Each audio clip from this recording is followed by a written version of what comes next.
Olá para você que acompanha a programação da TV Câmara. Começa agora mais um Documento Rio Preto, programa produzido em parceria com o jornalista e documentarista Fernando Marques. Bom, e como você viu aí na abertura, nosso tema hoje é o 7 de setembro, o desfile da independência, o tradicional desfile da independência que acontece todos os anos, no 7 de setembro, na Avenida Badibacite, de uns anos para cá. E esse que você viu aí na abertura, 2011, foi o auge daquele movimento Vergonha Rio Preto aí, mostrando o caráter político dos desfiles de 7 de setembro. E para falar sobre esse assunto, está aqui com a gente hoje o economista Edgar Esbrógio, ele que participou desde pequenininho das fanfarras, que é uma das marcas do desfile de 7 de setembro, né, seu Edgar? Obrigado pela presença. Economista e memorialista. Memorialista, né? Memorialista, você gosta de... Bom, o seu Edgar participou das fanfarras da Dom Pedro, né, as tradicionais fanfarras da Dom Pedro, e também do São José. Queria que o senhor falasse um pouquinho o que o senhor lembra dessa época, como que eram as fanfarras e como que está hoje. Bom, eu acredito que é muito diferente do que se vê hoje, né? Naquele tempo tinha um grande interesse pelo próprio aluno, para participar da fanfarra, muitas escolas tiravam proveito disso. Você tinha que ter um certo nível de notas para que você fosse para a fanfarra, porque havia interesse do aluno. Tinha disputa, né? E disputa, e a gente tinha ensaios, era de grande qualidade. Quando não encaixava bem, o professor não ensinava música para a gente, notas e coisa e tal. Então, quando você via um desfile, você tinha uma apresentação digna de uma apresentação de arte mesmo, né? E era a disputa do São Luís com o Ateneu e com os outros colégios. Tinha os campeonatos de fanfarra que aconteciam nos estádios, chegava até a ter uma final estadual, então era um evento. O Mário Alves Mendonça lotava as arquibancadas para os campeonatos anuais de fanfarra. Só por isso você já percebe como era diferente naquele tempo, né? Hoje, não sei se a vida atribulada, ou não vou botar a culpa no telefone celular, não, nem no smartphone, mas a meninada hoje tem outros interesses, né? Mas que, para mim, dá saudade. Eu acredito que era uma coisa interessante, que num palpite meu particular, que posso estar errado, acredito que isso desenvolva até um certo civismo no jovem que participa de fanfarra, porque as músicas são todas de exaltação, eu acho que é uma coisa interessante. Que instrumento que o senhor tocava? Eu, no Ateneu, foi surdo médio, né? Eu era pequeno ainda, mas 11, quando 12. você abriu o desfile, não vou mostrar, você está na bandeira, né? É lá. Aí depois no São José eu toquei um clarinho, um tipo de instrumento que eles tinham lá, e depois corneta. Mas como o Fernando falou, no ano lá no São José fiquei muito bravo porque me tiraram da farra. Por causa da minha altura, que eu tinha 1,86 m, com 15 anos de idade, para abrir o desfile lá, segurando a bandeira do Brasil. Nós temos um filme, daqui a pouco eu vou mostrar. E eu estou bem carrancudo. Pelo menos as fotos que apareceu lá, eu não gostei da ideia, não, porque a gente queria estar na fanfarra, evidentemente. E nessa época os desfiles de 7 de setembro eram aonde? Andaló, era na Badi? Andaló. Andaló era nova, pelo que eu vejo nas fotos e num filme que eu assisti, um documentário do Fernando já há alguns anos, você não vê casas. A Andaló era nova mesmo, né? Recém-inaugurada. Aquele sobrado da Jorge Tibiriçá, quadradão, tem. Tem um que até hoje está do mesmo jeito. Não lá. tem a prefeitura. A prefeitura não tinha. Aí tem a Casa dos Grises na esquina, que também tem, mas o resto ali não tinha nada. Mas ficou ideal por isso, né? Era um lugar amplo, né? Que acomodou durante muitos anos ali o desfile. Antes de ir para Badibacite, eu acho que foi na época do... Quem levou para lá foi o professor Manuel Antunes para Badi. Não, na verdade, na Badi, eu vou falar, você vai lembrar bem disso aí. O desfile na Badi foi um laboratório para fazer, vamos tentar na Badi, foi no SESC Centenário da Independência em 72.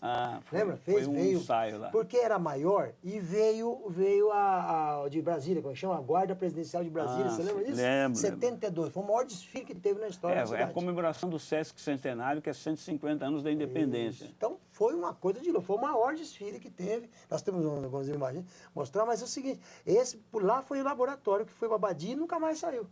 Sim. Mas só que, agora, não querendo interromper também, você vai lembrar, diga, tudo acontecia na Bernardino de Campos. E os melhores desfiles foi na rua Bernardino de Campos, de paralelepípedo. Isso. Nós temos fotos, nós estamos mostrando ali, professor Ariston levando Nós temos o Netinho Cassebe, de corneta. Era uma coisa de louco na Bernardino, o povo aglomerado na Bernardino e as fanfarras passando no meio. Não é isso mesmo? É, porque na Bernardino, eu me lembro que uma ou duas vezes eu fui lá, era assim alguns outros acontecimentos, porque as fanfarras eram muito usadas, dependendo das comemorações que se tinha, às vezes a gente participava até, tinha desfile que ia mostrar as candidatas à Rainha do Peão, a festa que nós tínhamos aqui. A fanfarra ia, só que aí era na Bernardino, a gente dizia, as fanfarras participavam também de eventos desse tipo, né? Porque... Não só no 7 de setembro. Isso, naquele tempo, a eleição de rainha, o de Miss Rio Preto, essas coisas tal, que tinha, eram eventos que as fanfarras estavam sempre presentes. Né? Você ia ter um desfile lá estava a fanfarra, convidava um ou outro no ginásio. E ele falou do Cassebe, era famoso, o Cassebe era um concorrente bravo, porque ele era do São Luís, e era uma fanfarra que acabou ganhando títulos até estaduais aqui, sabe? Era do Colégio São Luís. Todos os colégios tinham a fanfarra? Onde hoje é o NIRP, lá era da família Alim, da família Atic. Da família até Atic. Hoje é, até hoje, então. E o Netinho ele tocava uma corneta espetacular, lá. Ele dava solos até. Tocou no enterro do Andaló, ele que tocou, ele dava emocionava solos. todo mundo. O Netinho, ele dava solos, ele tinha grande habilidade. Você falou um negócio, olha só, não está no programa, a gente gosta de improvisar também aqui, né? Lembrei que nós temos umas imagens da Cometa Filmes, as primeiras imagens da Cometa Filmes, no final da década de 50, 56 a 57, que foi aniversário foi feito o lançamento da Pedra Fundamental do Colégio São José, e foi feito lá para fazer um desfile na Rua Bernardina. Vamos ver essas imagens agora, que é sensacional. É um começo da Cometa Filmes. Você vai ver os colégios, é pequenininho, vamos ver, a gente fala daqui a pouco.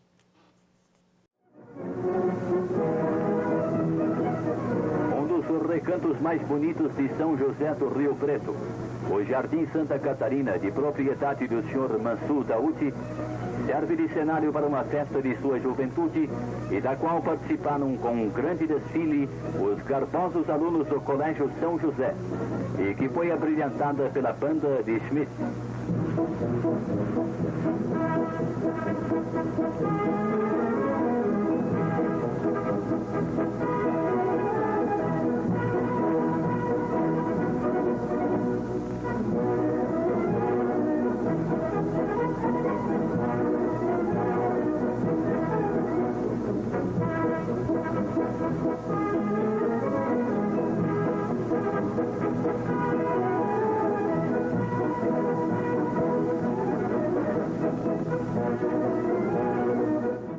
Ok, gente, conferimos então aí essas imagens, lembrando hoje o programa especial 7 de setembro, né? 7 de setembro de 1822, a gente completa aí então 195 anos da nossa independência, estamos perto aí do segundo centenário da independência do Brasil.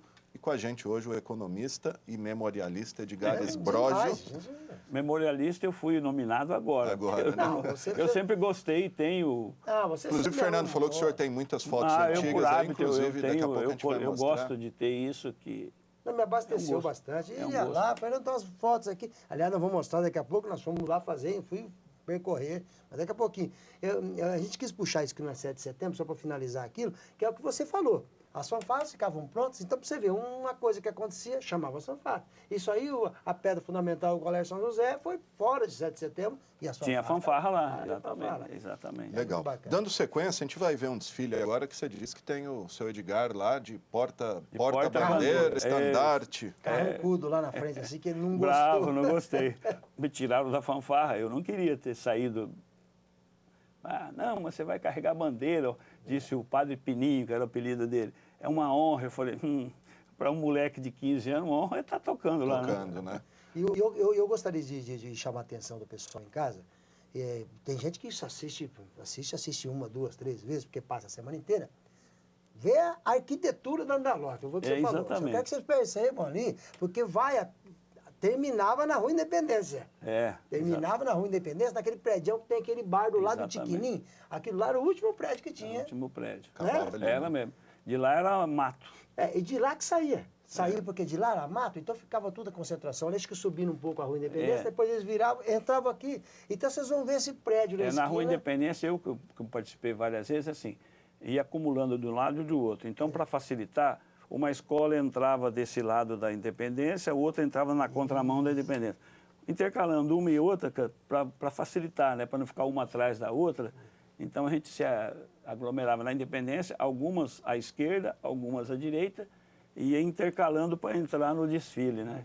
Então, eu queria chamar a atenção do pessoal em casa para dar uma olhada. A hora que vê esse prédio, você vai se lembrar que você já te deu uma cópia até, né? Que nós vamos ver um quarteirão raro, que não existe foto, que é da Independência e da Saldanha, onde tem hoje Habib's, onde tem ali, é difícil de ver fotos desse período, que era o fim de Rio Preto. Era o Todo fim, mundo né? fotografava no centro da cidade, fotografava aqui, mas não fotografava lá. E nós vamos ver no filme. Subindo ali tinha a Casa do Grise, que ele tinha até uma rua particular que chama Travessa Ainda Grise. tem, Era deles, ele fez, para poder utilizar melhor a quadra toda, que era dele, ele fez uma rua particular. para poder, porque senão ficava muito grande os quintais, então ele fez uma rua, chama Travessa Grise ali. Vamos conferir então, Fernando, 1963, é isso? Lá não tem precisamente a data, a gente não sabe se é 62 ou 63, que o Calabrese não colocava isso no começo, esquecer de colocar a narração do Maranhão, né, roteiro dele próprio, e a cinegrafia do Betty e do Inocêncio. Você conheceu os dois também, né? Conheci, Betty, grande... Cometa Filmes, para mim, é o que eu falo. Eu acho que tinha que estar entre os 7 tesouros da cidade, né? Porque nós podemos rever essas coisas, a arquitetura. E o Calabrese, eu conversava muito com ele, porque ele ia muito na casa do sobrinho dele, que é o Netinho, médico. Ele é tio do Netinho, e a gente era vizinho ali na Boa Vista. Ele gostava de conversar com o jovem, ele adorava. Vamos ver então essas imagens, a gente volta na sequência.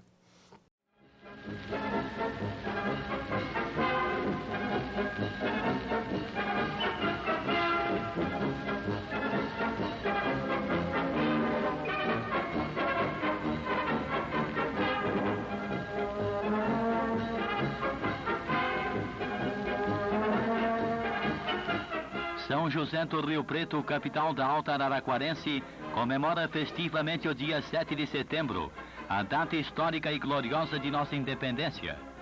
140 anos são passados desde o dia em que Dom Pedro, às margens do Ipiranga, em atenção ao apelo brasileiro, desligava a pátria da coroa portuguesa, inaugurando uma nova etapa dos nossos destinos políticos.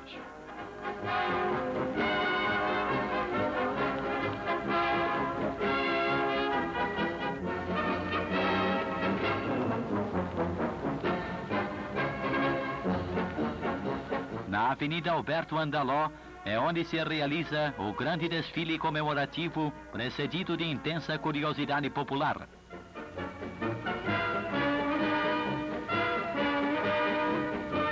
Radialistas, jornalistas e fotógrafos dão ampla cobertura publicitária ao acontecimento.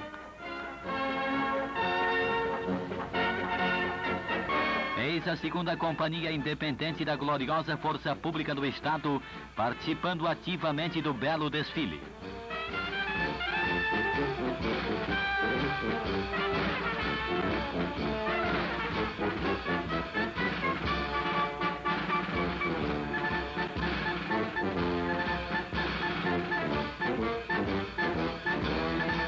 Vem a seguir o Corpo de Bombeiros e um piquete da cavalaria local.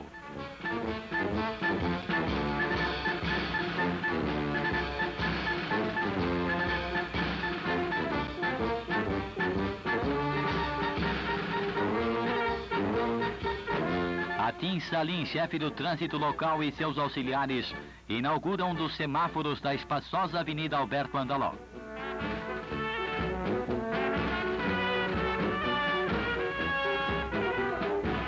Desfila garbosamente a juventude das escolas locais.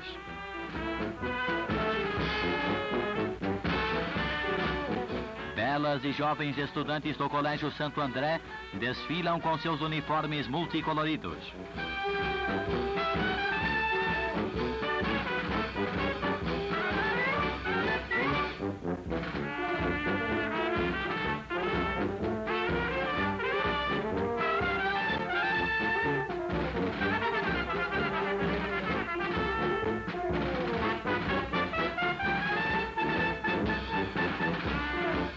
magnífica também está sendo a apresentação dos alunos do Instituto Monsenhor Gonçalves. O povo riopretense recebe sempre com invulgar carinho e satisfação todas as festas cívicas tradicionais da nacionalidade. E nesses dias, ele vem às ruas, extravasando alegria com sua mocidade saudável, apresentando espetáculos dignos de aplausos e da admiração de todos.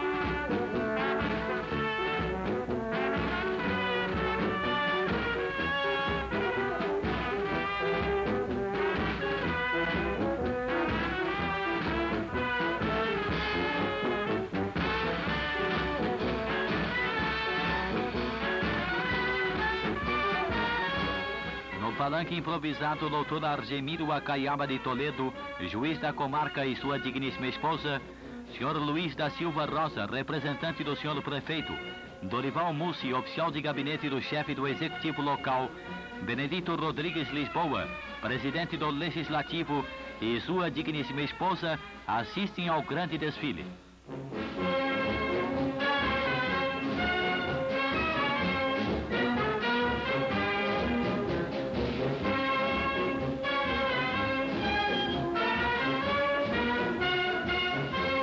A escola artesanal. O povo não regateia aplausos a toda essa mocidade que desfila com o garbo e a graça que são tradicionais nas festas cívicas que anualmente se realizam em São José do Rio Preto.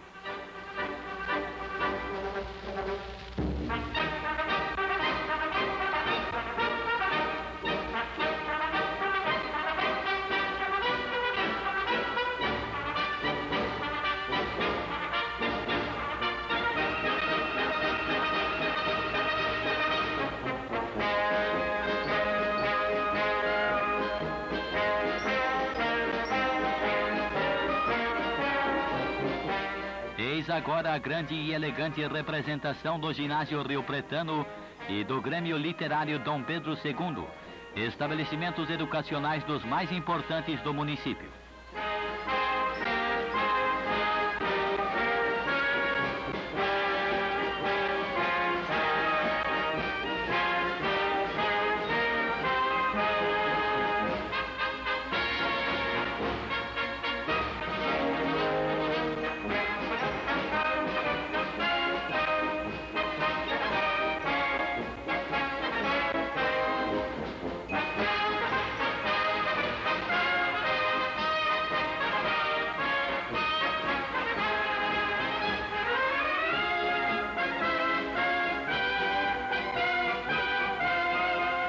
Agora é o ginásio São Luís quem comparece com a sua grande fanfarra campeã dos concursos realizados, merecendo aplausos gerais.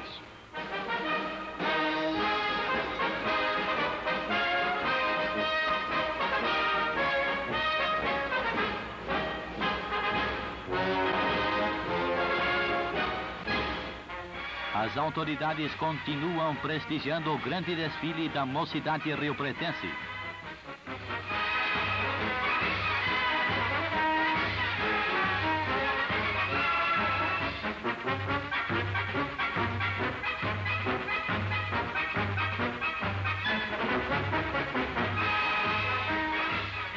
Quase toda a população participa das comemorações do aniversário do grande acontecimento histórico que é o 7 de setembro, Dia da Independência no Brasil.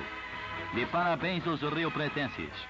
Festividades cívicas como essa servem de exemplo a todos os brasileiros, fazendo sentir à nova geração a grandeza dos atos dos antepassados que escreveram páginas gloriosas de nossa história com a bravura, o desprendimento e o patriotismo que deve servir de apanágio a todos os brasileiros.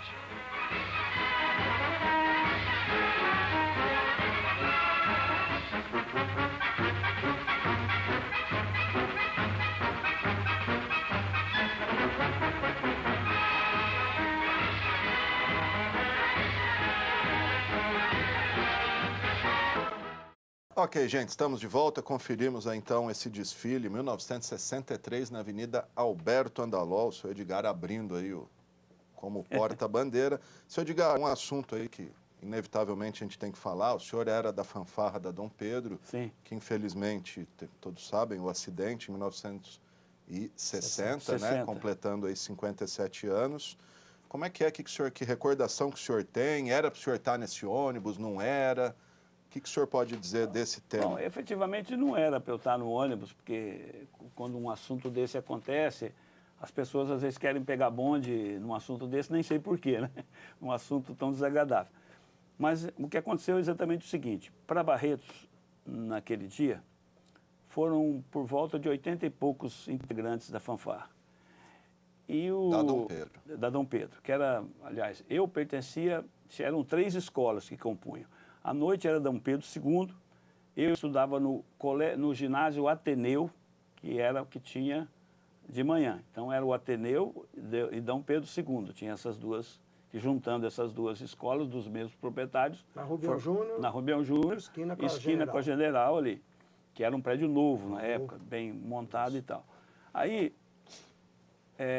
nós éramos todos crianças. Eu, por exemplo, tinha 14 anos. E você não manda na sua vida, depende de autorização dos pais e tal. Então, muitos pais não autorizaram. Assim como muitas crianças ou muitos componentes não quiseram ir, porque quem quer ir, quem não quer ir e tal.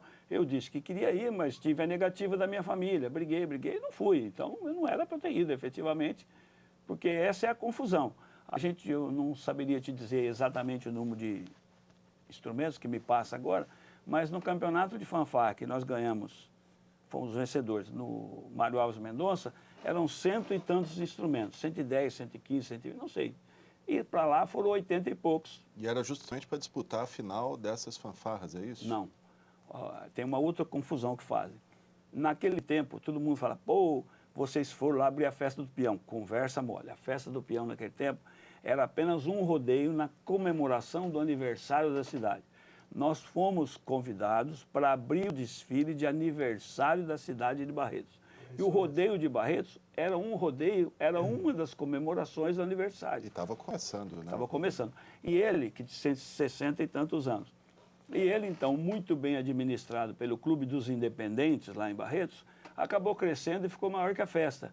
Ninguém sabe que no meio da festa de peão está o aniversário da cidade. Entendeu? O aniversário da cidade de Barretos acontece no meio. Então, ninguém discute que é uma das... A festa do peão de boiadeiro de Barretos é um dos maiores eventos da categoria no mundo. Então, ninguém discute isso. Mas, na verdade, eu não era para eu ter ido, não. Embora eu fosse da fanfarra. Agora, uma coisa para falar as pessoas entenderem que está batendo direitinho o que você está falando, eu acho só que não era para abrir, era para fechar. Por quê? Foi às 7 horas da noite, foi 19 horas e 20 minutos da noite. Então, não era para ir em festa de peão. É que o aniversário da cidade era no dia seguinte. No dia seguinte, mas foram sair de noite. Era dia 25, né? Então, a conversa que, pelo menos que dizia, que a gente a fanfarra iria, o que a gente recebeu, como se eu tivesse ido, por exemplo, a gente iria fazer o desfile em cima dos carros alegóricos, as candidatas, a rainha da cidade lá, e também iam ser 2 rainhas. A rainha da festa do boiadeiro. Tinha as duas, a rainha da festa e a rainha da cidade. Exatamente, que ia ter essa disputa lá, que eu não saberia dizer, porque é uma coisa lá de Barretos. Mas essa era aí. E o pessoal ficou sabendo em Rio Preto, você lembra como, né? Sabe como ficou sabendo o pessoal em Rio Preto? Invadiram os cinemas. Gente, teve um acidente. Era a sessão de cinema. Meus pais, inclusive, estavam no Cine Ipiranga assistindo o Vicente Celestino, que estava cantando aqui em Rio Preto. Vicente Celestino estava em Rio Preto. Vicente Celestino estava cantando e eu estava sozinho na minha casa. Minhas irmãs tinham saído. E minha tia Jacinta, de boa memória, chegou lá toda apavorada, gritando o nome do meu pai. Nena, Nena, Jaime, Jaime. O Edgar morreu, que seria eu, né? Porque ela imaginava. E aí eu recebi ela falou, ô tia, ela ficou toda contente e tal. Evidentemente ela não sabia que meu pai não teria deixado ir e tal. Mas isso é coisa... Que bom, você lembrou, Vicente Celestino estava no... Vicente Celestino estava... Um cantor estava no Cine Ipiranga. E meu pai e minha mãe tinham ido lá assistir a apresentação do Vicente Celestino. E foi interrompido imediatamente, assim que chegou a notícia, acabou na hora. Meus pais voltaram para casa todos. E foi difícil, porque, já que estamos nesse assunto, eu gosto de falar. Da minha classe morreram 6. Valdemiro Mussinafá, Marlin Pérez Lopes, o Vanir Dutra da Silva, Jorge Ferrari Ferreira, o Zula, que eu não sei o nome dele, e o Pinduca, que os irmãos dele tinham loja de calçado ali no centro da cidade. Esses 6 eram da minha classe. Morreram 6 da minha classe. Da sua classe. Morreram no total 59 estudantes. 59, né? Por falar nisso, o Gama, a gente vou lembrando aqui, porque minha cabeça vai lembrando o filme.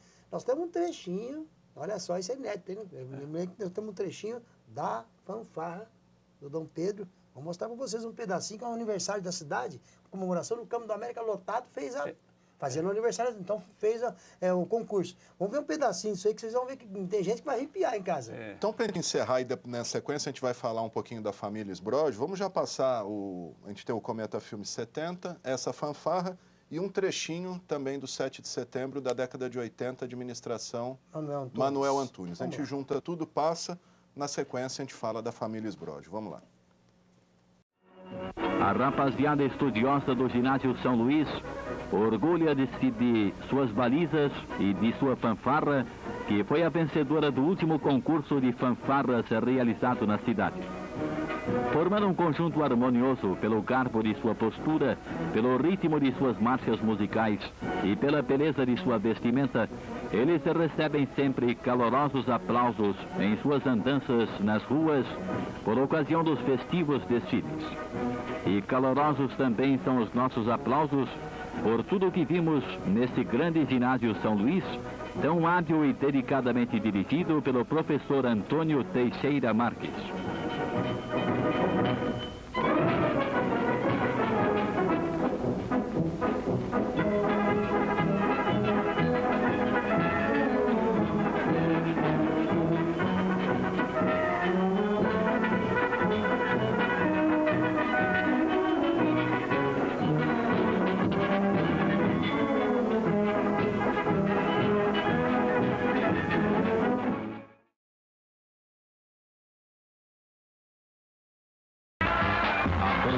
O 7º Batalhão abrilhantou o desfile de 7 de setembro, que foi movimentado pela presença da classe estudantil de São José do Rio Preto na Avenida Andalote.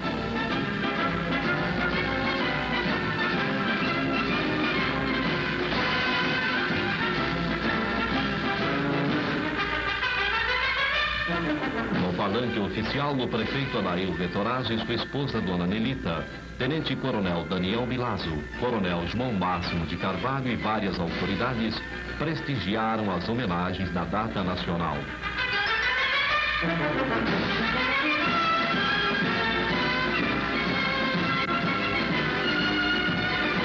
A apoteótico desfile contou com a participação de tantos e numerosos estabelecimentos de ensino médio de Rio Preto.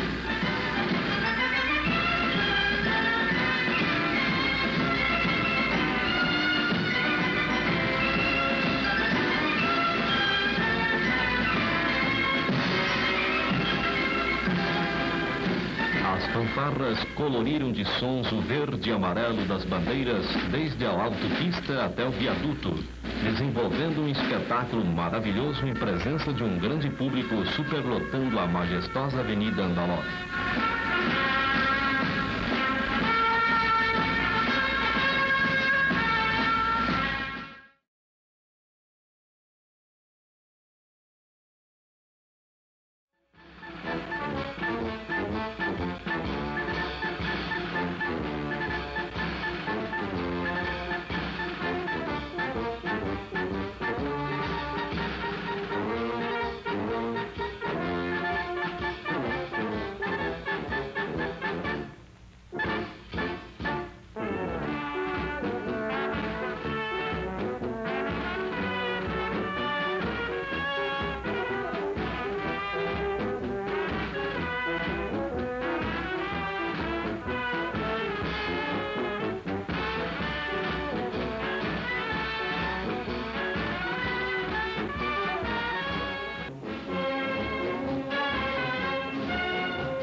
Ok, gente, estamos de volta. Então, conferimos aí esse compilado de imagens de fanfarras e desfiles de 7 de setembro, que é o tema do nosso programa de hoje, mas aproveitando a presença do seu Edgário Esbrógio, falar um pouquinho da família Esbrógio, tradicional aí, da Mecânica Esbrógio, da Fiarp, né? Fala um pouquinho pra gente, seu Edgário.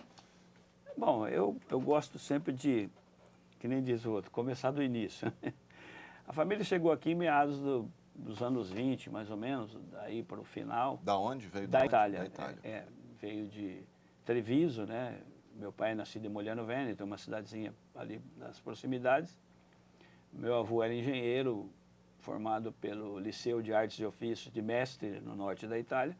Era engenheiro de instalações industriais. E aqui ele fez bastante coisa, instalou Curtume Falavina, Curtume Bittencourt, fez lá em Américo de Campos a Laticínio Jaburu, que tem até hoje, Jabur, que é da família Jabur. Era a especialidade dele, instalações industriais. Você tinha lá um projeto, ele executava. E a família toda partiu para isso aí. Então, a família aqui em Rio Preto é bem conhecida pelo seu trabalho e pelas coisas que faz, né? Meu pai, final dos anos 30, 40, ele trabalhou na oficina Turquete, até se formar como profissional. E foi um cara que fez uma grande clientela, mesmo trabalhando para outro. Muita gente ia na oficina lá para que meu pai atendesse pela qualidade que ele tinha do serviço dele. Por isso, ele foi convidado pelo seu Domingos Grise para fazer uma sociedade de abrir uma firma para encaminhar o filho do caçula, o filho, não era o caçula, o filho do Grise, que era chamavam de Walter Grise, mas o nome dele era Miguel, na verdade. Miguel Grise. Todo mundo começa como Walter, mas na verdade era Miguel Grise. E aí meu pai aceitou. O Miguel tinha vindo de Araraquara, que fez um curso de 1 ano na EFA, nas oficinas da EFA, de usinagem e tal, e montaram uma retífica de motores e posto de solda, que chamava naquele tempo. Aonde, ali na Bernardino, esquina da Rubião Júnior, onde tem o edifício Letícia do Hotel Metrópole. Que Letícia era uma das filhas, por isso que o edifício se chama Letícia. E lá, um tio dele trabalhou lá, e o pai dele começou, menino, primeiro emprego a lidar com contabilidade, com essas coisas. Foi o que fechou até, foi contador a vida inteira. Né? Exatamente. E o tio dele na área operacional e o pai dele na... Mas o pai dele é bem mais novo que o seu tio, não é? Não, meu pai é mais velho. Mais velho? Mais velho. Então. Meu pai era um contador, né? Exatamente. Trabalhava junto com o Gisbac Faria, que era o contador da empresa. E depois um menino conheceu auxiliar, que é o Onivaldo Davi Canada. O Onivaldo Canada, que virou um bom contador. Canada começou com meu pai. Né? Exatamente. Então, você vê um berço de coisas. E ali eles ficaram sócios até 1949, quando dissolveram a sociedade. O Grise ficou com a parte de retífica de motores, onde tinham os maquinários mais caros, porque ele tinha 70% da sociedade, ele era o sócio majoritário. E meu pai saiu com a área de usinagem, poço de solda, com tornos, fresa, solda, essa coisa mais. E aí começou a Oficina Mecânica Esbrógio, que era o nome, né? Rubião Júnior, esquina da Rua Boa Vista, eu fui lá. Lá ele começou antes, alugou um predinho do lado da Casa Galo, onde tem uma rotisseria hoje.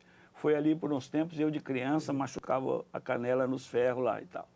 Depois ele construiu esse que se falou, na Saldanha Marinho. Esquina não. Saldanha não, é Rubião, né? Rubião, não, Saldanha Marinho. Saldanha Marinho, esquina com a Boa Vista, ele construiu em 54. Tá igualzinho. E ficou lá, isso. Hoje é a Molecagem, Pizza lá, que mudou o nome, mas é da Molecagem. Dali ele foi para em frente ao Palestra, comprou uma área de 3, 4 mil metros, não me lembro mais. E foi a Praça Cívica hoje. Onde é a Praça Cívica. E ficou ali até ser desapropriado para a feitura da Praça Cívica. Praça que não existe mais, né? Exato. E dali foi para o Distrito Industrial, onde tem uma área de 20 mil metros quadrados hoje, que está lá o prédio de nossa propriedade ainda.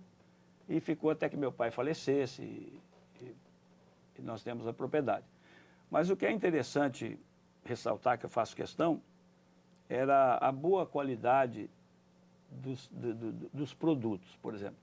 Todos os produtos que nós fabricávamos eram exclusivos, tinham patente. As plantadeiras eram exclusivas, tinham patente. Que bacana. E me dá um orgulho dizer assim, que no mundo, hoje, 100% das plantadeiras usam o processo que nós patenteamos em 1964, que é usar o pantógrafo, o princípio do pantógrafo, para que você plante na mesma profundidade, independente da ondulação do terreno. Então, todas as máquinas que você vê hoje, tem o quadradinho do pantógrafo fazendo o serviço que precisa ser feito para que seja plantado igual. Olha só. Assim era a nossa roçadeira, assim era a nossa carreta, e assim eram meus parentes que partiram para outro. O Orlandinho, por exemplo, Orlando Esbrojo, eu acho que é o melhor profissional que você pode ter na área de madeira, na área de móveis. Ele é famoso, tradicional aqui. Meu primo Gino Esbrojo, na serralheria, foi imbatível. Hoje já faleceu, com 80 e tantos anos, mas assim, tem histórias espetaculares. É por isso que você está aqui. Então a gente tem história. Uma pré-industrial de Rio Preto, porque Rio Preto não tinha distrito industrial. Não tinha. Então, a gente já falou do Adail, que implantou, né, no final dos anos 60. Então, eles são Não, e outra coisa, eu tenho... isso foi um acidente, né? Porque é que eu estava lá, eu não me coloco em nenhuma posição de importância. Como eu estava lá, então a gente... eu participei de garimpar pessoas que quisessem ter aqui uma agência do CIESP. O seu Valdemar Verde foi lá e ficava molando. Ô, Jaime, meu pai tinha apelido de Jaime, o nome era Guilherme, aliás, Guilhermo, mas o apelido era Jaime, não me pergunta. O Miguel, que é Walter. Meu pai que era Jaime, o pai dele chamava meu pai de Jaime, Jaime, acabou, não tem jeito. E aí eu andei com o seu Valdemar para todos os lugares, porque eu tinha uma comunicação mais fácil com esse pessoal mais simples, porque as empresas aqui, as indústrias, eram todas de família, eram os Pandim com a família, era o seu, fabricava cadeira, o seu Muriel, que era família, tudo autodidatas e tal. Sim. Então eu teria uma facilidade maior do que o seu Valdemar, que era um cara mais circunspecto de comunicar com essas pessoas. E nós andamos aí e conseguimos inaugurar aqui a agência do CIESP, que foi numa casinha velha aí, depois veio para o edifício Automóvel Clube, nessas coisas todas. Então, era um período romântico, mas que a gente tinha uma visão do que ia fazer e deu certo e floresceu. E com isso eu acabaram me recrutando também para ajudar a inauguração do CIESP em Araçatuba também. Acabei, como a nossa experiência que foi muito boa, a Fiesp em São Paulo gostou do que fizemos aqui, né?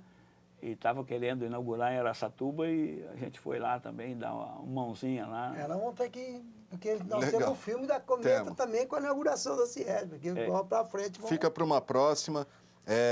O economista Edgar Esbrojo. Senhor Edgar, obrigado. O senhor que é delegado do Corecon aqui também, né? O Conselho Regional de Economia. Infelizmente, o nosso tempo é curto, a gente vai finalizar com dois documentários, duas reportagens. Eu fui lá, ele levou as fotos para mim e tal, eu fui lá onde a molecada, fizemos lá, mostrar a rua. Tem as fotos como era, como terra, ficou, Boa né? Vista, vocês vão ficar besta de ver ali, né? E lá na Fiarp, que infelizmente derrubaram lá, e hoje estão fazendo um concretão lá. Então nós vamos terminar com esses dois. Só para a gente finalizar, qual a diferença da Rio Preto da época do senhor, daquela época para hoje?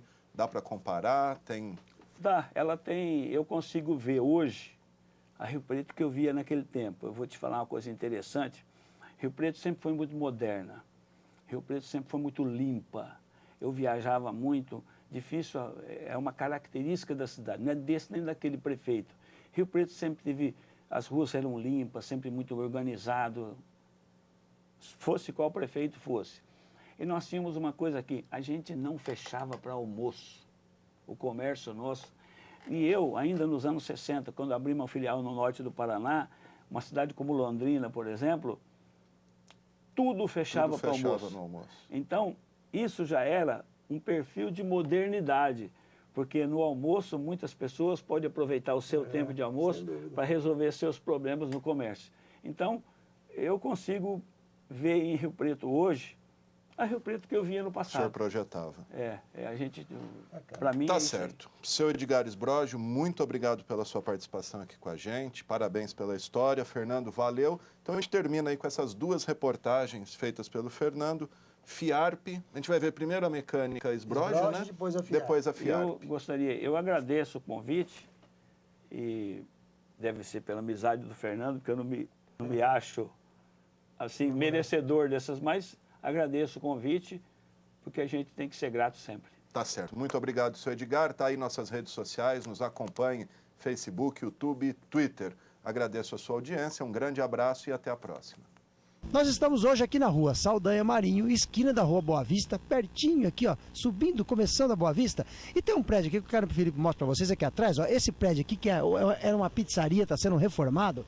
Olha só, era uma pizzaria chamada Molecade, ó. Ela não está mais funcionando. E está sendo reformado bem na esquina da rua Boa Vista com a Saldanha. E que é um prédio bem antigo da cidade. E que aí antigamente era uma mecânica do Esbrógio, o senhor Edgar Esbrógio. E nós temos a foto, o filho dele arrumou pra gente aqui, uma foto da década, se não me engano, de 40, começou, é isso, a década de 40. Vou mostrar para vocês isso, essa foto que vocês estão vendo agora, olha só, gente. Aí na esquina, né, praticamente o prédio está o mesmo, ó, tem essas duas colunas aí bem na frente, né, o desenho, só foi feito em cima, né, um adorno em cima, mas olha só, mecânica Esbrógio na esquina, ali nós temos um Jeep na esquina, né, um carro subindo, ó, subindo a rua Saldanha, e ali a Boa Vista. E nós temos mais uma foto na sequência também que eu quero mostrar. Isso, que essa aí está mostrando já a rua Boa Vista, ó, tem um caminhão descarregando, né? Olha só, indo para a rua Independência, né? Tem dois menininhos na rua ali. Quem serão essas pessoas, hein? Que coisa impressionante, né? Rua de terra, a rua ainda de terra. Olha só que vocês estão vendo a Boa Vista na década de 40 ainda era terra. Bem, nós estamos agora aqui na rua General Glicério, com a Filadélfia Gouveia Neto, Avenida Filadélfia Gouveia Neto, né?